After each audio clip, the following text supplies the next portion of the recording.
There's something about this time of year, isn't there? Like when the nights start getting longer and there's a bit more of a chill in the air.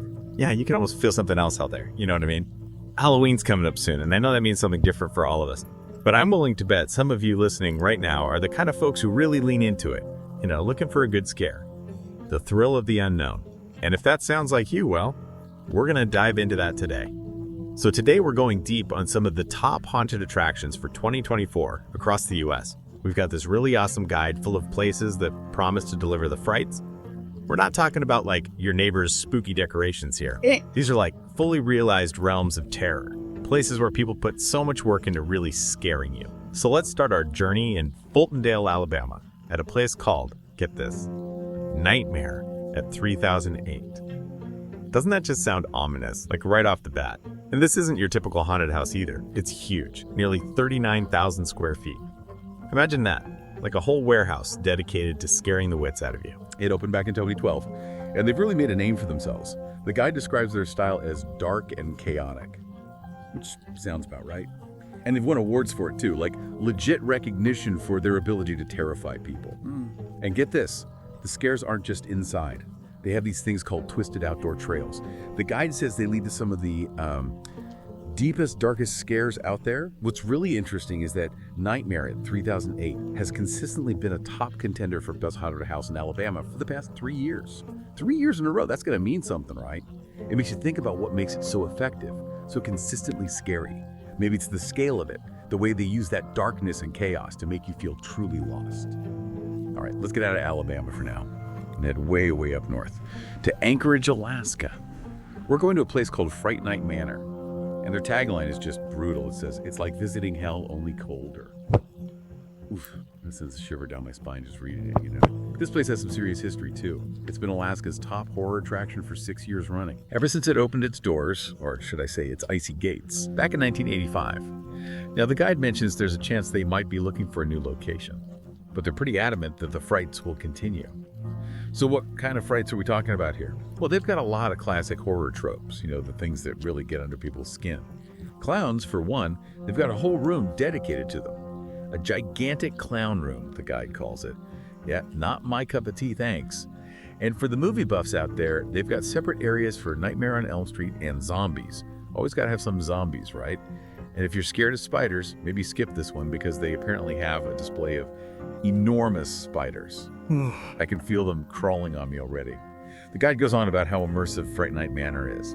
They use terrifying 3D effects, and of course, you've got to have those spine-chilling surprises lurking around each corner. They call it a thrill seeker's paradise, but with a little warning. They say it might be too intense for the youngest family members. Sounds like they're not messing around up there in Alaska. 6 years at the top, though, that's got to mean something. Clearly, they're doing something right, or I should say something terrifyingly wrong. All right, let's trade the Alaskan cold for some desert heat.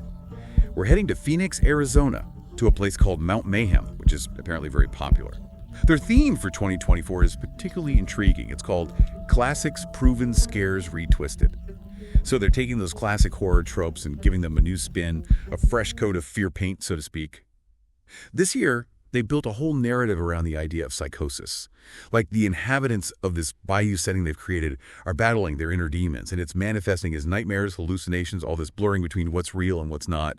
The guide says that they really want to immerse you in those hallucinations, to make you feel that paranoia, that sense of being hunted and stalked and experimented on. It sounds like they're really leaning into the psychological aspect of horror here. Not just jump scares, but really messing with your mind, making you question your own senses. It's a whole different level of scary, isn't it? The central question they pose is, will you be able to tell what's real from what's make-believe? Well, that's a tough one, especially when you're in the middle of it. I'm really curious how they achieve that level of psychological immersion, what kind of techniques they use. All right, let's move on. Our next stop is in Jacksonville, Arkansas, at a place with a pretty straightforward name, Fear Factory 501. And they're not shy about advertising. They literally say there are 501 plus reasons to visit this haunt. 501 reasons to be scared, that's quite a claim. The guide describes it as a thrilling haunted house attraction and an immersive entertainment venue. So they're really trying to make it a full-blown experience, not just a quick scare. They've built a reputation for those heart-stopping scares we all crave. And the guide specifically mentions there are highly detailed sets, which are apparently very impressive. It's all part of creating what they call an unforgettable experience. And it's not just visuals either. They use spine-chilling sound effects to really ramp up the tension.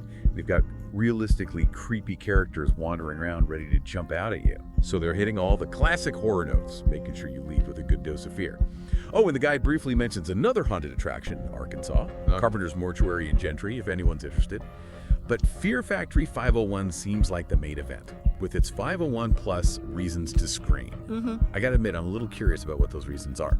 All right, let's switch coasts again. We're going to Long Beach, California, to a place that's already pretty iconic, the legendary Queen Mary.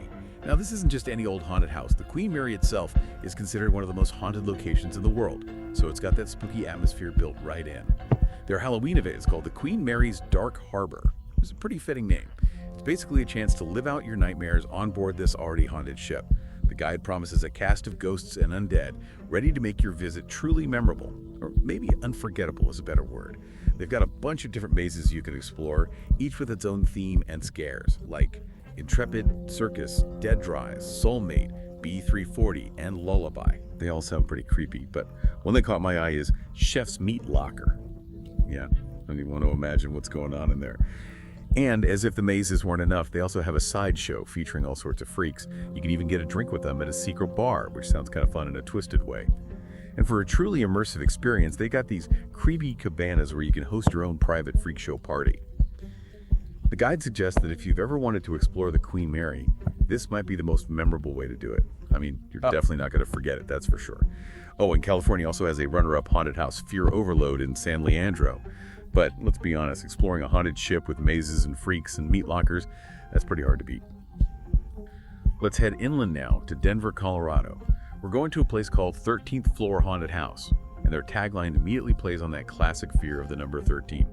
They ask, nothing bad ever happens on the 13th floor, right?